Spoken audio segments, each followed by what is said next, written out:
Hello, everyone, and welcome to Bible Talk, the place where we connect the Bible and everyday life. I'm your host, Keith Farron, your Bible coach. I recently had a chance to sit down with Bob Lotich, the guy behind SeedTime Money, blog, courses, and now a book, Simple Money, Rich Life.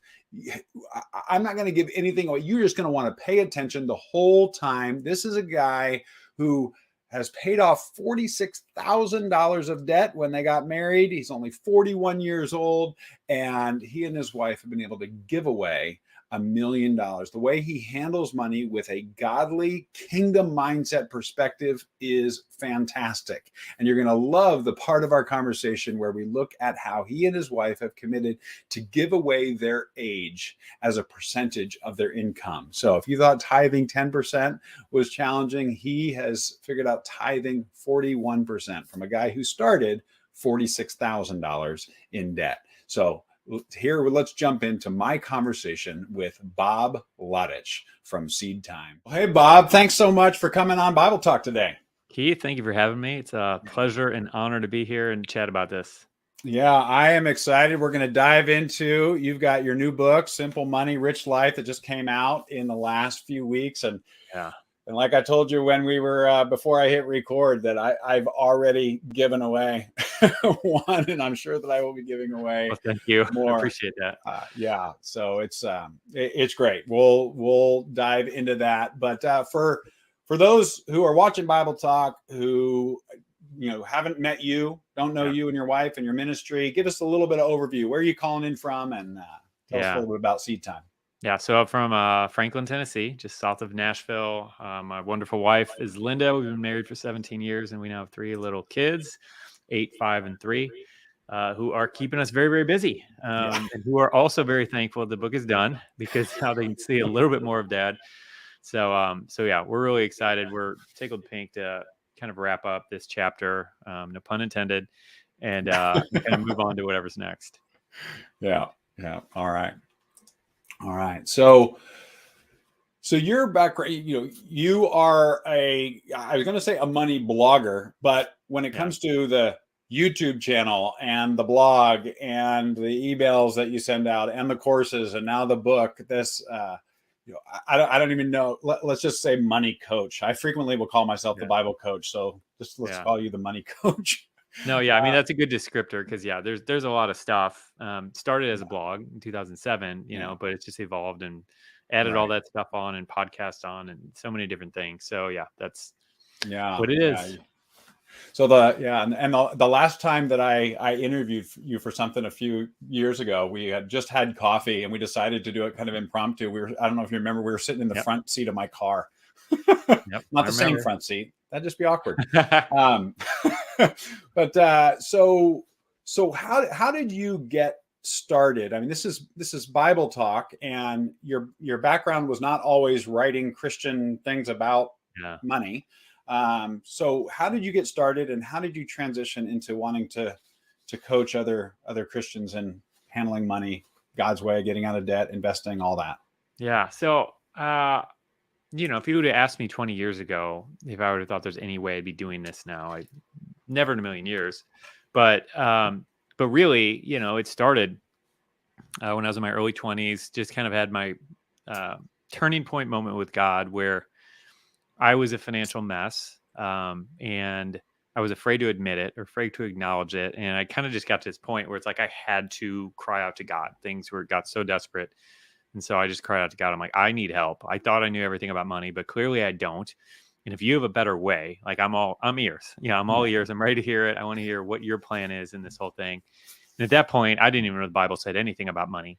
And so over the months that followed, I began just absorbing as much as I could about money. And part of that was in the Bible. And so I read through Proverbs numerous times and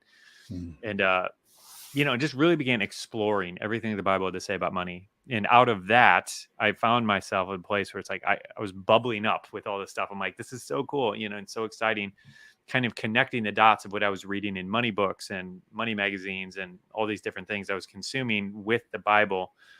And so from there, I ended up starting this blog in 2007, just because I wanted to share what was on my chest. And then, by God's grace, it just continued to grow and became a full-time income. And that's really how I got into the whole thing. Yeah. Yeah. And that, as I've followed your journey, I think my wife this morning asked me, now, how do you know Bob? And I'm like, I don't know, if somebody just sent me a link or something like that, but then we connected, and then I mentioned I was coming to speak at an event in Nashville, and we just kind of developed that continued friendship. But as that's evolved from, the blog, and you've got the courses, and then the YouTube channel, and kind of how have you maintained a godly perspective about money when you're constantly in conversations about money that we know for so many Christians is one of the biggest struggles to pull them away from their faith? How have you kind of maintained perspective? Yeah. I mean, I think one of the biggest things that we find in scripture when it comes to money, because there's it's such a polarizing topic, and it's easy to take one verse in a whole bunch of different directions about money and build a theology around it. And when I look at the New Testament as a whole, I see, and really, I mean, take the whole Bible as a whole, I see that the common denominator is that God is more concerned about our heart than he is about how much money is in our bank account. And I think, like Proverbs talks about, guarding our hearts above all else. And that idea of there's something there. And I think when we let our guards down with money, the deceitfulness of riches really can be a thing that becomes a really big obstacle. And so, and I have not done this perfectly at all. And the fact is, everyone has to deal with this. So it doesn't matter if you're making a little money or a little bit or a lot. It just doesn't matter. It affects all of us. We all still have a heart posture that needs to be right. We have to choose to serve God and not mammon, but that said, I know in certain seasons where I've had an abundance come in, it's really easy to get to the point where it's all right, I'm going to trust in that. I'm going to trust in how much I've built up in savings, or trust in my high income, or whatever the thing might be, rather than trusting in God. And God, by his wonderful grace and mercy, in those times, where I have been too dependent, too trusting in whatever money we've accumulated or anything like that, he has humbled me and made it really, really clear that is not where I want to put my trust. And I'm so thankful for that. And some of those lessons, aren't really enjoyable. And I think some people really fight against them. But I think the best thing that we can do is to continue to keep our heart pure before him, and just humble ourselves when he's trying to humble us in a particular way.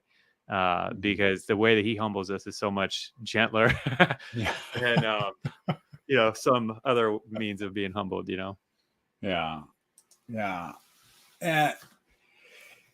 And with this book, I'm kind of looking at the Bible. I know that you're constantly, as I've watched many of your videos, you and I have had conversations, we've exchanged emails, and now, I'm pouring over this book. I honestly, I got to tell you, when I bought this book, I bought two. You were giving away some bonuses, and I wanted to support you. You're a friend of mine. I've already given one of them away, and I honestly thought that I would probably just give the other one away. I glanced through it, but I figured I've been following Bob, and I've known Bob for 2-3 years or whatever, and so put some things in a book. Great, and I'm just finding it so helpful from a perspective and a practical application standpoint. So first off, kudos before we dive in,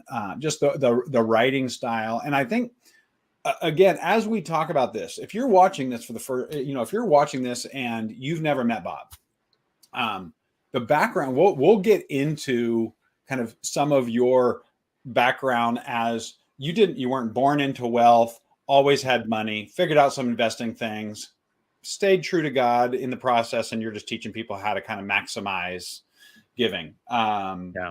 That we're going to get into the place where we talk about your $46,000 in debt that you and Linda started early on in your marriage with. Yeah. So the idea of this hasn't always just kind of been an easy topic for you.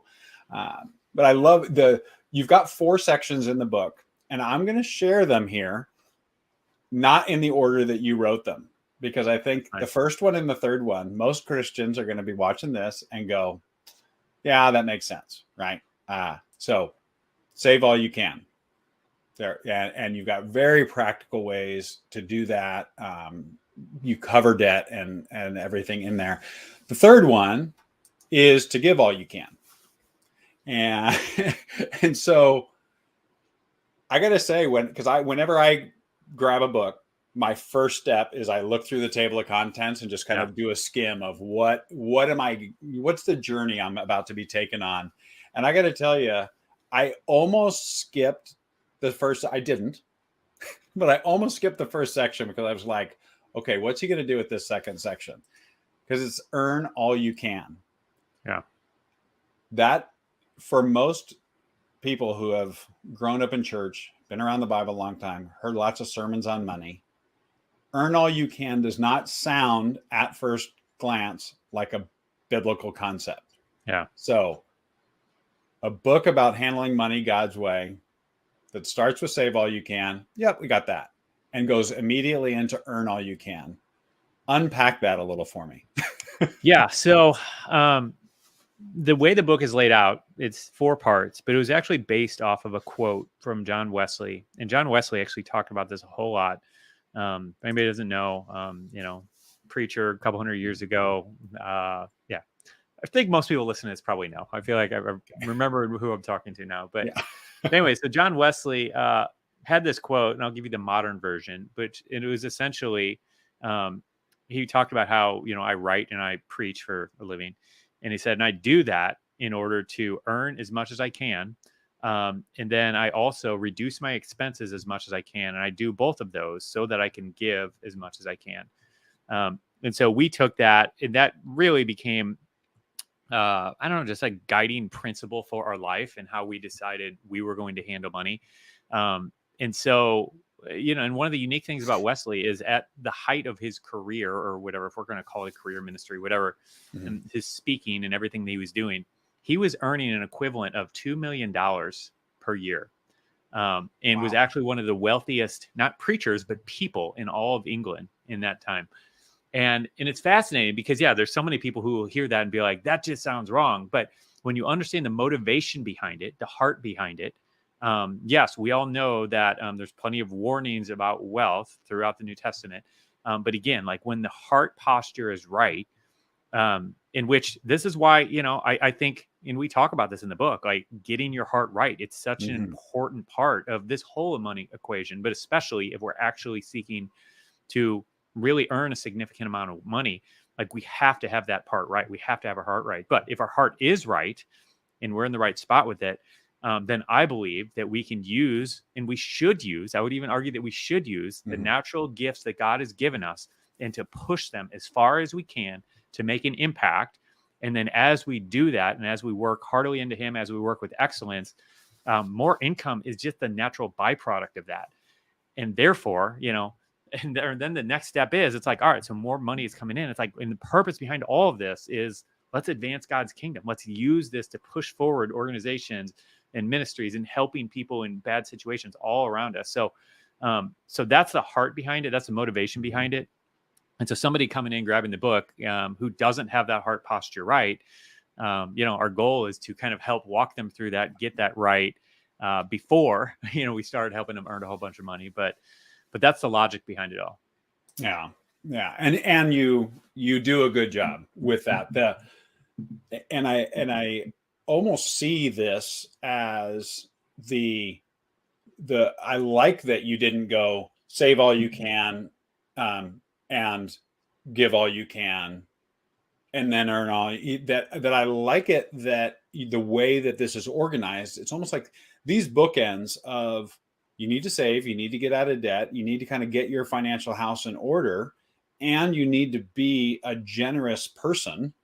Yeah. That the earning has to come from, okay, just earning all you can is not going to solve all your financial problems if you don't have your heart right. And if you're never giving anything away, then earning all you can is just going to be a trap. So I love it that you did actually organize it that way. And then the fourth, you speak of enjoying it all. That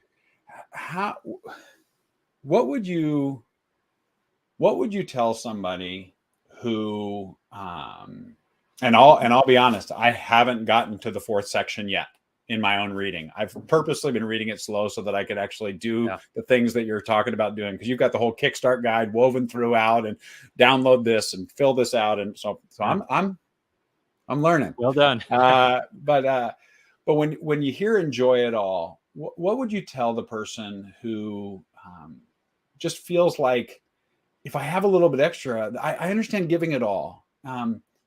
But if there's somebody that I could give it to, then enjoying going on a nice vacation, or driving a nice house, driving a nice car, or having the enjoy it all, the awkwardness of it, or the awkward feelings that go with that. What would you tell somebody? Yeah. So that fourth part, there's two different angles on this. So, one part of this enjoy part or component, part of the book, I guess, is that, I spent so many years working in jobs that I just didn't like, and I didn't enjoy my work. I've had many years of not enjoying saving my money, and not spending it all instantly. And then I've had a lot of years of hating giving. Like, I grew up not with a really good and accurate mindset of what biblical giving, like healthy giving, should be like. And so I spent a lot of years like just despising giving. And so part of this whole enjoy section is learning how to do each of those three things and enjoying the process, because I believe that we can. I believe that we can enjoy the work that God has put in front of us. I believe that we can enjoy spending wisely and not overspending everything we have. And I really believe that we can enjoy giving. And so that's part of it. But then to what you're talking about as well, like, I think there is a component here where we should enjoy the blessings of the Lord. And it's kind of cliche, but so often I bring things back to God as a father, and then the comparison of me as a father. And so I have an 8-year-old, a 5-year-old, and a 3-year-old. And my 8-year-old, if he came to me, or if I gave him this gift for his enjoyment that I want him to enjoy, and out of some sort of guilt or sense of obligation, he just instantly gave it away. And then I gave him another one. He just kept on giving it away. And he, out of guilt, would not enjoy the thing I gave him. And I'm like, I am giving this for you to enjoy. Like, I appreciate your generous heart, and I want you to do that. And I think that's awesome. And I'm glad that we have that first important step down. But at the end of the day, sometimes I want to see you enjoy something that I'm giving to you, because that brings joy to me. And so I'm not putting words in God's mouth, but that's how I would think about it. And I think, we have this thing of God being the Father. That's just such I don't know, there's some analogous relationship there for us to view things through, And so anyway, so there's a component there that I think is really important, because I think there's so many people that are locked up in guilt and shame, and then the comparison thing. And, and some of this is pretty not great in the church, where there's this judgment thing of people, well, you shouldn't have spent that much on that thing, and therefore you must not be a real Christian, and the judgment side of things. And I just don't think that's our place, Mm-hmm. Yeah, that perspective. So, so often I think that perspective that we have as parents, people tell you when you're growing up and when you're first married, and they tell you you don't truly understand God's heart until you have a kid. Yeah. And there's something that I don't want to say that people who don't have kids can't understand God's heart, but there is something that happens when you have a kid, that you're looking at them, whether it's what the way in which we discipline, or the way we talk about giving and generosity. Yeah. And, speaking of giving, you and Linda have done something crazy that for most people, that's going to be their response when they hear this, that you decided, and I don't even know when you decided this, so I want to hear the backstory on this. Yeah. But you've decided to not tithe 10%, but to give your age. Yeah. And so how has that played out? How did that start? Yeah. Kind of what has been the experience of that, and maybe even what has been hard about that? Yeah. All right. So it was about 10 years ago now. We had paid off all our credit cards. We had paid off our student loans. We had paid off our car loans. At that point, the only debt we had remaining was our mortgage. And I remember I had a plan in place. It was going to take 3 to 4 years, according to my calculations. And I'm a numbers nerd. I had it down 3 to 4 years, 3.5 years or something like that. It was going to take in order to get our house paid off. And so I remember praying one day. I went up to this field outside of our neighborhood, and it was a secluded area. And I used to go there and pray a lot. And I remember going up there this one particular day because I was basically asking God, like, I want to do it faster. I don't want to wait 3.5 years. Yeah. I want to get our house paid off faster. So I remember being up there praying. And one of the most distinct things I ever felt like God said to me as I was praying, I felt like he shared my heart. Like, if you really want to see me move on your finances, I want you to begin giving your age as a percentage of your income. And I remember stopping in my tracks and like looking up to the sky and being like, is this a joke? Like, who does this? Like, I've never heard this before. Is it So how old were you at the time? 31 at the time. Okay. And I remember thinking, like, I don't even know if we can do this. I don't know if we have enough money to do this. I have no idea what it's going to be like. And, but anyway, so I'm doing all these mental calculations in my head and end up kind of like, I don't know, let's go talk to Linda. So I go back home and I talk to Linda, and she, has always been such a great support. And she said, you know what? Like, I think if God is asking us to do this, there must be something really cool on the other side of it. And anyway, and I wrestled with it a little bit, like, to be honest with you, because I felt like I was laying down this thing that was so important to me, which is paying off our mortgage. And I'm kind of like, God, like, the Bible talks a lot about not being in debt, and like you're encouraging us not to be in debt and all this stuff. And like, why would you want to take me? So I'm like arguing, doing all this stuff. But within that, I just sensed God, this I know invitation. better. Yeah. Oh yeah, definitely that, of course. And to be honest, like, we've been tithing for years. And so I kind of like felt like we had reached the finish line of Christian giving, and, we did our part. And so you should do what I want now, type of thing. Right.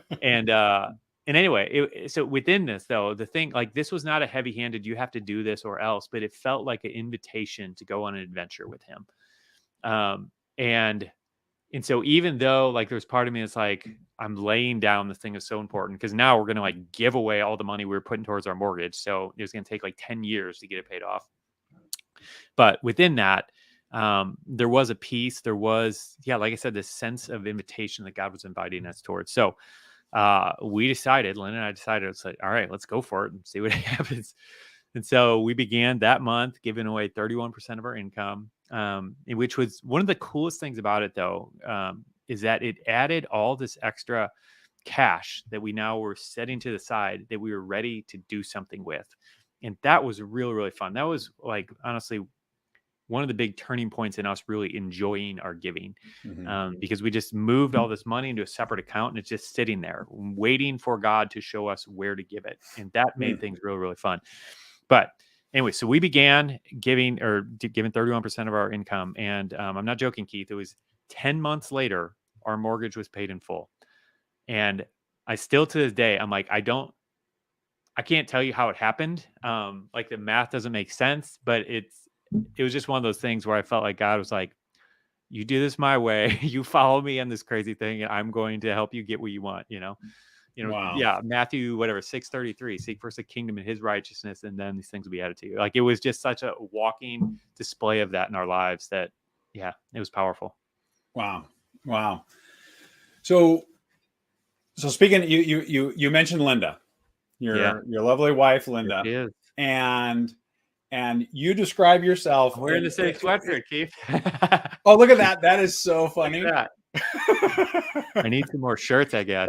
That's the way you paid everything off. You have one sweatshirt. There you go. You bought, no. That's chapter 4. Only own one shirt. Saves a ton of money.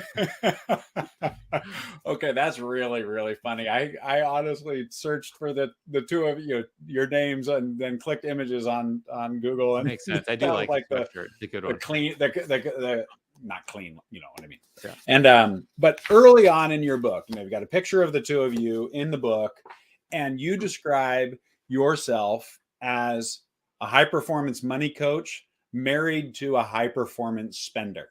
And Yep.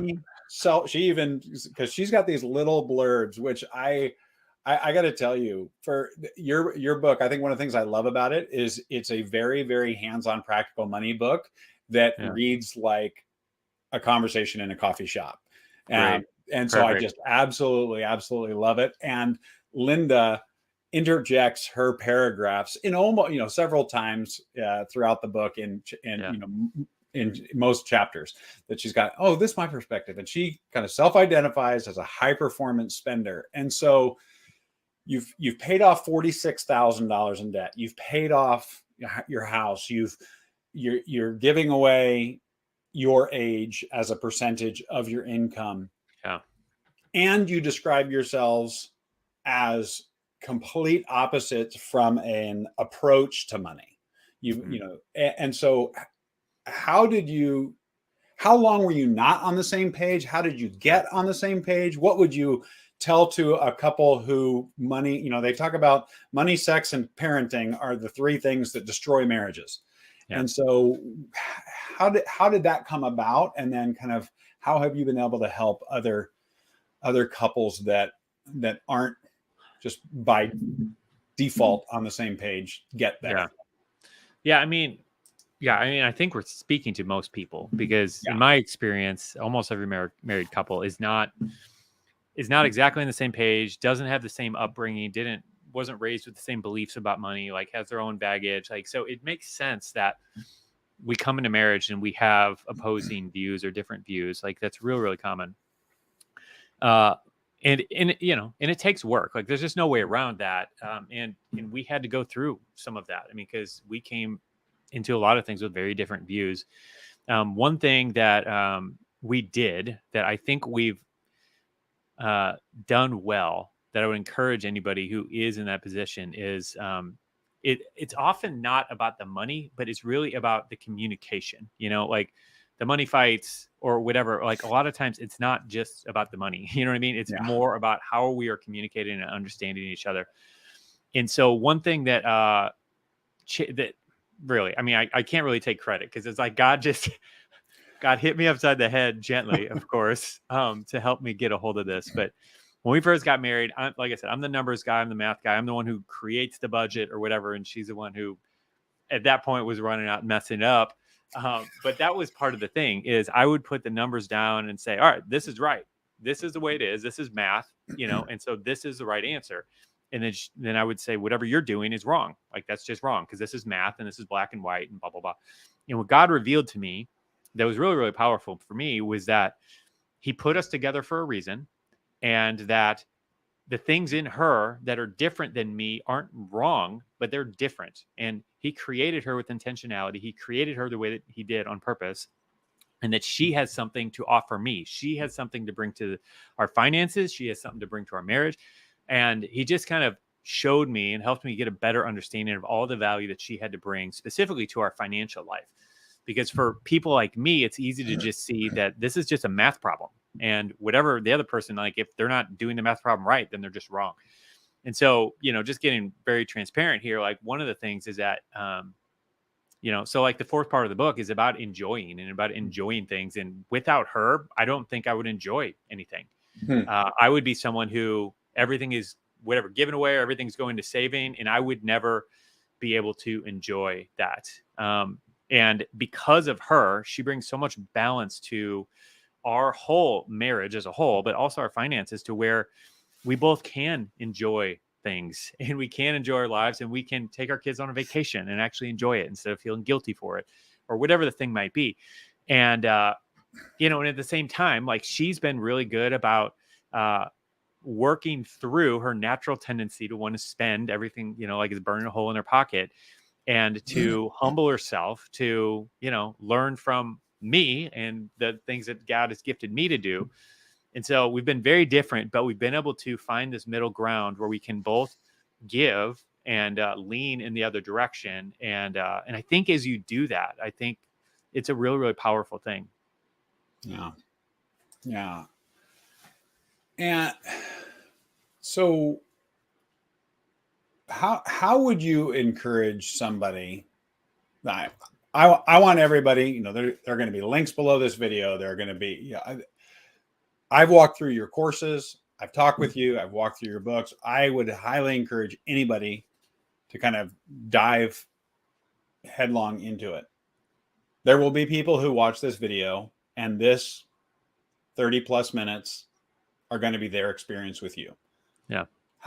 What are the one or two or three kind of baby steps that somebody who's sitting there that's looking at maybe not 46,000, maybe a little more, maybe a little less, but somebody that's looking at $10,000 or $15,000 of debt and they're struggling as a couple or even as an individual to kind of even get their brain around it. Yeah. What's baby step one, baby step two? Yeah. So we don't have baby steps. You can go find Dave Ramsey for that. Yeah. No. But anyway, but I do think the first step, I mean, and we talk about this in the book, is paying attention to where you're spending your money. I think because there's so many people who think that, I don't know, just aren't spending any mental energy towards your money. And so one of the things I like in this too a lot is if you go and talk to, I've done this. I've gone and talked to a nutritionist or something, and they, we're talking about my diet, talking about getting healthier, all this stuff. And they'll inevitably always tell me, I want you to write down everything that you eat every day. And what happens, anybody who's done this knows that just the process of writing down everything that you're eating forces you to eat better. Like you don't have to try to eat better. Like just write it down and it will automatically force you to eat better. And I've had that experience, and it works the same way with our money. Like, simply by writing down or by paying attention exactly to where everything is going, you don't have to try to save money. Like you will just naturally save money. You will naturally spend less just because you were paying attention to it. There have been studies that have been done by this. Like there's another financial blogger I read who did this exercise, literally writing everything down. He said he saved 50% in 1 month. And he explicitly said multiple times, I did not try to spend less money. I literally just wrote everything down. He spent 50% less from 1 month to the next. We've heard this over and over from our students. We had another student who, actually our first student, kind of as like a beta tester, went through and did this exercise, and not writing it down, but using an app that we recommend called Personal Capital. It's another way to do this. And she went through and she came back and said she saved $800 the first month she did it, and she didn't feel a thing. And so, and there's some people who are, are watching or listening who might already be doing this. They might be actually paying attention, tracking their money, but I suspect that most aren't. And if you're not, this is one of the biggest or easiest knobs you can turn to start freeing up some extra cash. Then you can now use that to give more. You can now use that to pay off some debt. You can, whatever the thing is right now that you need to be doing with it. But it's a big or a little hinge that swings a really big door. Yeah. I remember kind of noticing that in there, and I think you talk about the nutrition analogy, that imagine going to a personal trainer or a nutritionist and saying, nope, I'm not going to do that. Give me something else to do. Yeah. They'd be like, well, I'm not going to work with you. I mean, and being here on Bible Talk, bringing that into it, I wonder, I'd like to get your perspective on when people don't do that, when people aren't looking at their debt, they're not looking at their spending. You think there's a spiritual attack kind of component that the enemy wants us to stay distracted, if you will? Yeah, no, I think there's definitely something there. I don't know. I think you could maybe, it might be a stretch, but I mean, I would look at Matthew 25 and the parable of the talents. Because I believe that parable represents a lot of things that we are to steward. And some people will say it's not about money, but I mean, yeah. So it's about our kids. It's about our time. It's about a whole number of other things. I think it can also be about our money, because ultimately God owns it all. And I believe that he's entrusted us to manage, or whatever he's entrusted us with is our responsibility to manage. And so good managers know what they are managing. Right. You'd never hire a manager to manage anything and them not know exactly what they're managing. That's just bad management. And so I do think that there is a responsibility component here that we have. And, I'm not in any way saying this to like guilt or shame someone. That's the complete opposite approach of how we do things. But the point is that I think you can make an argument that we do have a responsibility to be aware of what's going on with their money. And I think that the other side of that that's even bigger is we have the opportunity, because again, like doing this, it's the first step to really get in a financial life that's in order. And then what that does is it frees up extra cash that we can use to move forward and ultimately make a bigger impact on the world around us. And that's what we're after. Right. Well, I think that's a good place, a good place to end, man. I love your heartbeat. I love the approach that you have, the conversational nature, just sitting here in a sweatshirt and t-shirt and chatting. And I'm glad that I think it's a couple of weeks after this episode comes out. I have an event in Nashville and we get to sit down and see each other in 3D again. So I'm looking forward to that.